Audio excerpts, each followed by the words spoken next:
Hello and welcome to week 10 of Friday Football Fever. I'm Jeff Jones, and tonight we were all over Central Texas, from Johnson City to Maynard, Dripping Springs to Liberty Hill. We start out west at Lago Vista, where the Vikings hosted undefeated Wimberley. The Texans could clinch a district championship tonight. The Vikings, well, they could force a three-way tie for first. These two teams don't usually play each other in the regular season, but they did tell us they are far from strangers. Scrimmaged them every year in the past year, so we kind of know a little bit about them. I wouldn't say we're familiar with each other because it's scrimmages and it's early in the year, but you know, it did make me respect them as a football program. We've been looking forward to this since day one. We saw the schedule and we knew that was going to be the game to show what we can do. We're kind of starting to mesh and come along, and we ain't knowing, just looking to keep it going. It's going to be a ride. All night it's going to be up and downs. I would say intense. I think it's going to be intense. I think every play is going to be possibly, you know, exciting one way or the other. It's like our coach said, he said good teams don't have bad games this late into the season, so we're just looking to play as a unit. It's the game of the week, sponsored by Urology Austin. Halloween costumes were everywhere. We saw the Cookie Monster, a shark, and two frogs bringing the noise pregame. On the field, Bowen Staub is one of the best dual-threat quarterbacks in town. He ran the zone read to perfection there. And then, check it out, celebrated with some Lago stars of the future. I love that. Wimberley's offense is pretty good, too. Cody Stover looked front side, backside, then front side again before finding Caden Heatley. Heatley was on a heater. That put Wimberley up by 3. Now, one of my favorite phrases, here it is: if it ain't broke, don't fix it. Lago Vista with the same zone read to the same corner of the same end zone. The Texans responded with some alliteration. How about a perfect post pattern? Ryan Shaw caught this one. Nobody was going to stop him, so he didn't stop himself. This one went down to the wire, but Wimberley wins 31-28. And guys, now that you've seen the highlights and you know the score, it is time to bring in my good friend Corey Mose, who was on the sidelines for this one. And Corey, we heard the Texans tell us before this game that they don't believe good teams have bad games at this time of the season. They proved that right, and they won a district championship this evening. I know you just talked to some of the guys. What did they tell you after the game?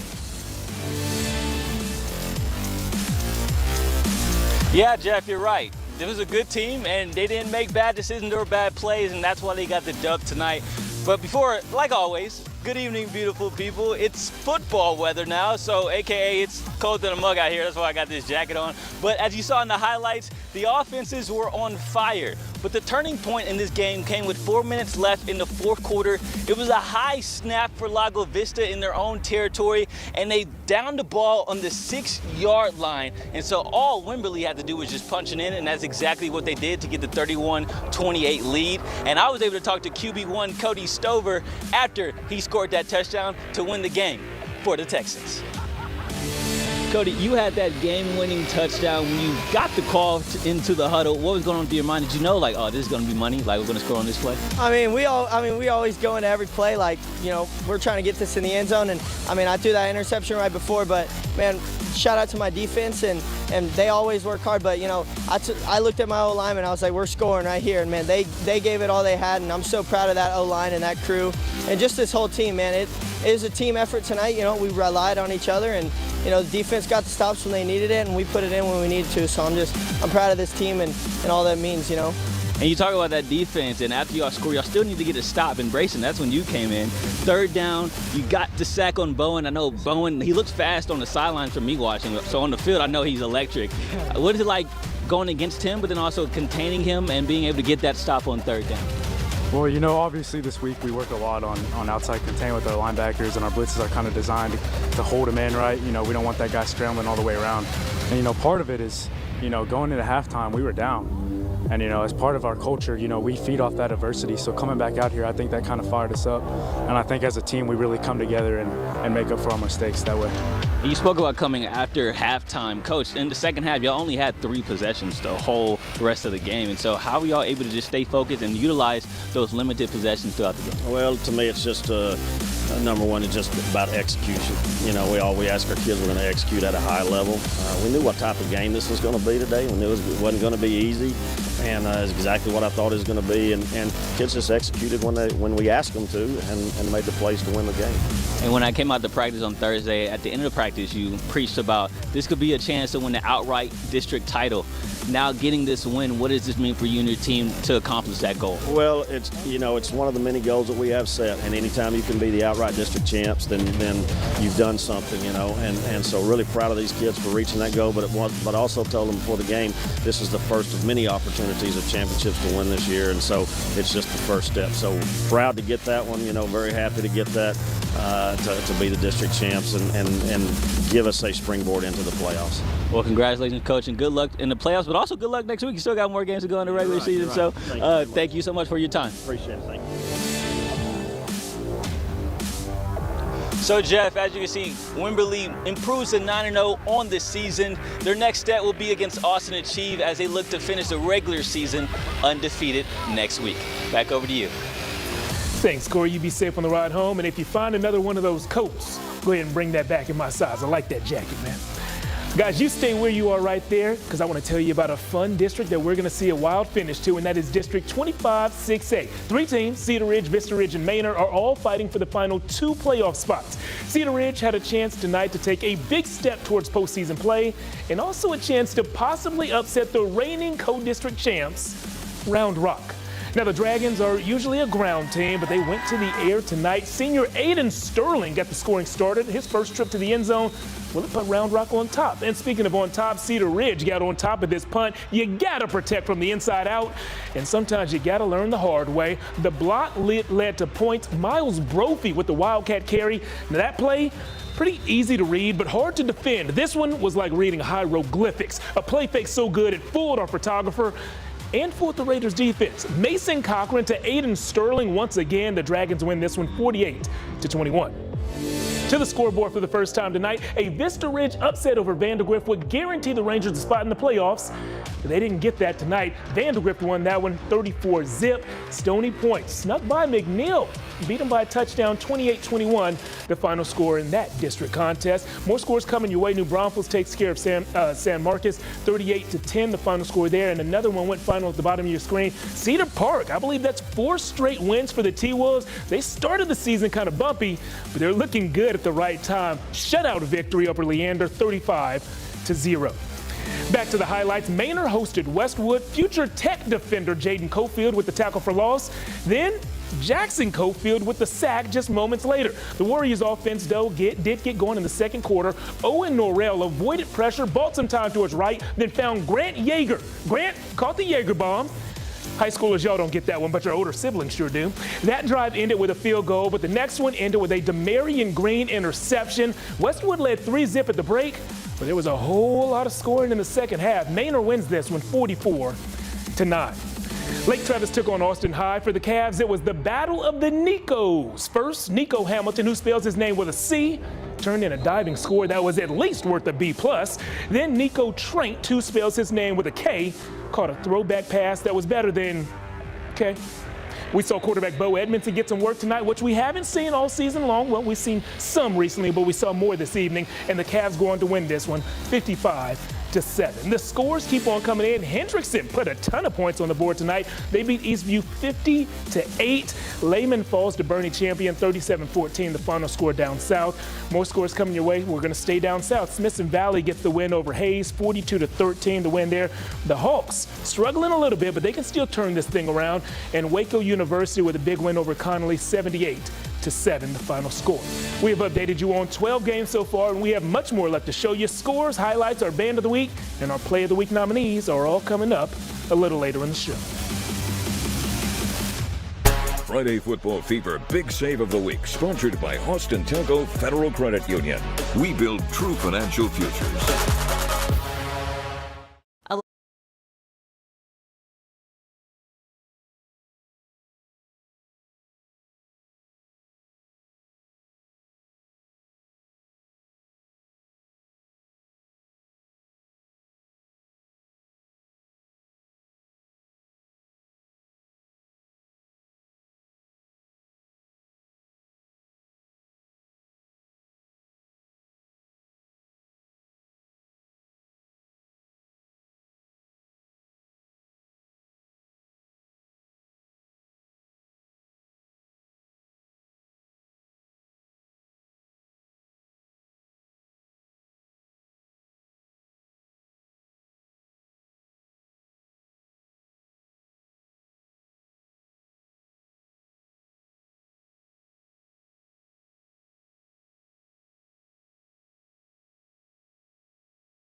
welcome back to Friday Football Fever. It is time to bring in my friend Tyler Feldman. And Tyler, well, as our viewers get to see right now, you got to see something very cool at Liberty Hill this evening. Former Panthers head coach Jerry Vance, the person who brought that slot T offense to Liberty Hill, was celebrated in a very big way.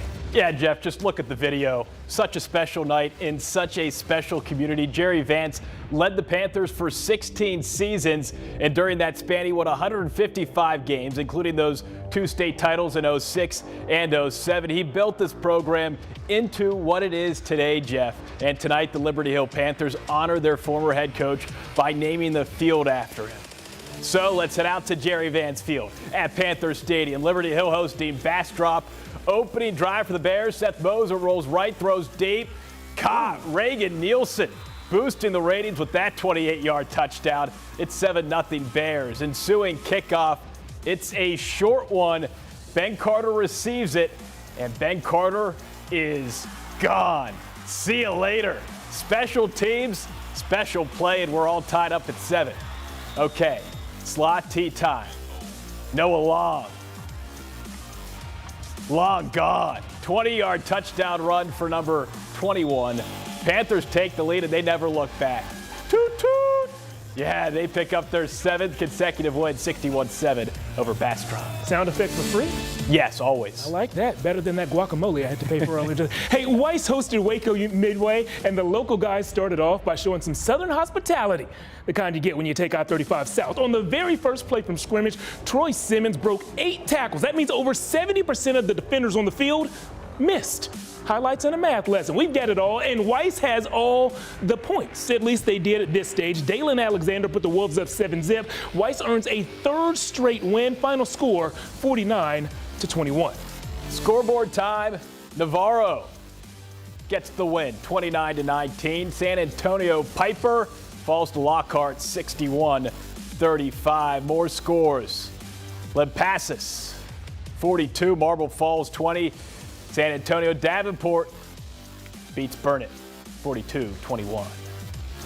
Over at Tiger Stadium, Dripping Springs, coming off that big win over Lake Travis, hosting Del Valle. Galen Zimmerman, that's showing off my kind of energy, and that energy leads to this touchdown. Austin Novosad cooking up something sweet with Cade Curry. Then later, Curry kicks in a little bit more spice and some heat. How about adding a long touchdown run to the menu? Drip serves up its 8th win of the season, 66-7 over the Cards. Rouse and Pflugerville both still alive in the playoff race, but both needed wins tonight. Raiders quarterback Mason Short found Trent Johnson for the fingertip snag. Next came a big play of the week nominee. Pflugerville's Chance Parker had a chance to score 6. From 58 yards out, he took it 56 yards before Peyton Vest covered him up like a 3-piece suit. Vest forced a fumble. Jace Mann recovered it. Rouse would go on to win. Final score 45-7. Left my vest at home tonight, Jeff. Oh, did you? Yeah, he didn't. He sure didn't. Rouse is glad they didn't. Hey, Taylor, not glad at this score. They lose to Canyon Lake 42-24. San Antonio Kennedy went to Fredericksburg. They're going home sad. The Billies get the win, 44-0. Hey, Giddings gets a 10-point win over Caldwell. Final score there, 17-7. And LaGrange, another W for the Leopards. They beat Gonzales 50-18. All right, after starting the season 3-1, the Hutto Hippos came into this matchup at Bryant, having lost 3 of their last 4. First quarter, Will Hammond rolls out, and it's Gary Choice. Hey, the choice is easy. Touchdown Hippos, it's 7-0. Then after Bryant turns it over, Hammond, he goes all fake jet sweep on him. Uh-oh, keeps it himself, right up the gut. Touchdown Hippos, 14-0. But credit the Vikings, credit their fight. They're up late in the 4th quarter right now, 53-34. Northeast broke out the nice baby blue uniforms for the Crockett game. I like those, but they weren't good luck this evening. Cameron Dickey rode out right and did some kind of hop toss, whatever it was. It worked. He found Jamari Wilson. Wilson! Loved you in that Tom Hanks movie. And your quarterback loved you tonight. Another long grab for Jamari right here, and the Cougs go on to win this one, 42-21. Cuero, 61. Smithville, 16. Big win there for the Gobblers. Geronimo Navarro, meanwhile, blanks Austin Achieve, 74-0. More scores. Cameron Yo falls to Franklin, 63-7. UC Randolph beats Luling 31-20. Well, guys, every week this season, we're going to showcase one group as our Friday Football Fever Band of the Week. This week, that honor goes to the band from Hutto. Maybe this will help them come back in the fourth quarter. Cheer them up? Yeah, cheer them up a little bit. I know they're trailing late. This is what they need to hear. Let's take a listen.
Welcome back. He's Tyler, I'm Jeff, and tonight Gerald and Maynard New Tech took the field with something very important on the line, a playoff spot. Yeah, Jeff, win this game and you lock up fourth place in District 13 4A, but lose this game and you lock up an extended offseason. Extra vacation time. Yeah, I guess you could look at it that way. Sounds good. Yeah, it does. Yeah, I don't think it is. So. Hey, the Maynard New Tech cheerleaders tried to get the home crowd into this one, but it was tough. Second half already trailing by 5 scores. Gerald's Kamari Fisher, he called a big one. Mr. Fisher said, "Don't bring that carp my way."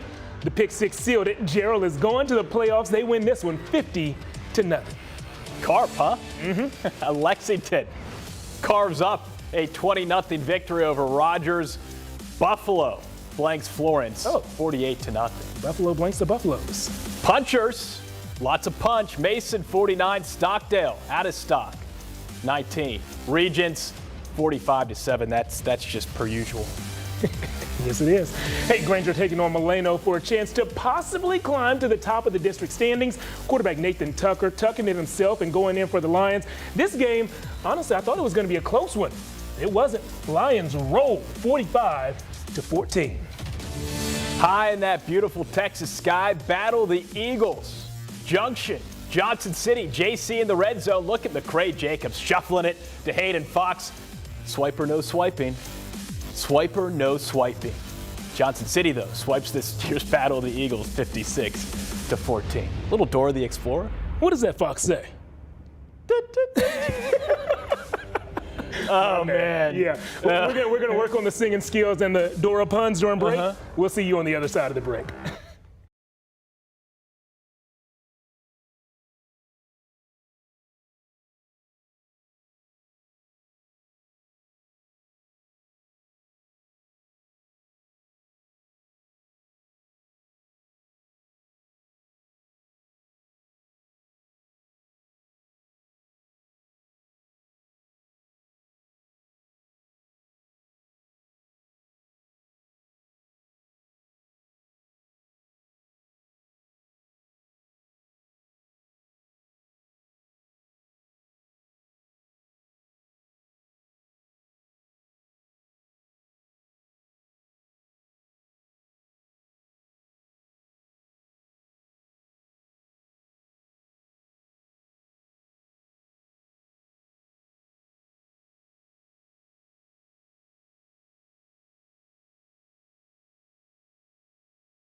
It's the Athlete of the Week, sponsored by Abacus Plumbing, Air Conditioning, and Electrical.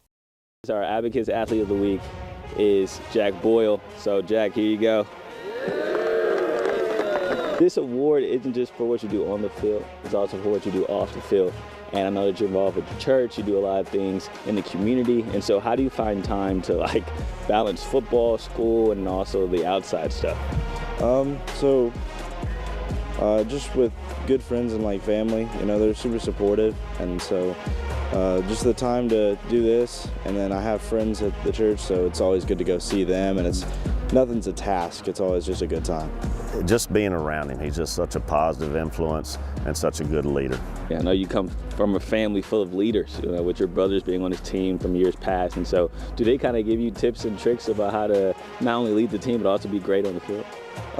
Yeah, I've always grown up playing with them, and so it's always been nice to, have tips just playing with them. Like John, obviously, that's my just right older brother. He always, hounds me about watching film, and Colby was a super vocal leader, and so, yeah, they do talk to me about that. He just does a lot of things for us, and the kids just love him because he works hard. He doesn't seek attention, just really an all-around good kid that loves playing football, loves being a Wimberley Texan, and loves his teammates. Give Jack 3 claps and a Ric Flair. KVUE Friday Football Fever Athlete of the Week is sponsored by Abacus Plumbing, Air Conditioning, and Electrical.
It's the Big Save of the Week, sponsored by Austin Telco. Welcome back to Friday Football Fever. He's Tyler, I'm Jeff, and we spent all night searching through hundreds of high school football plays that were just awesome.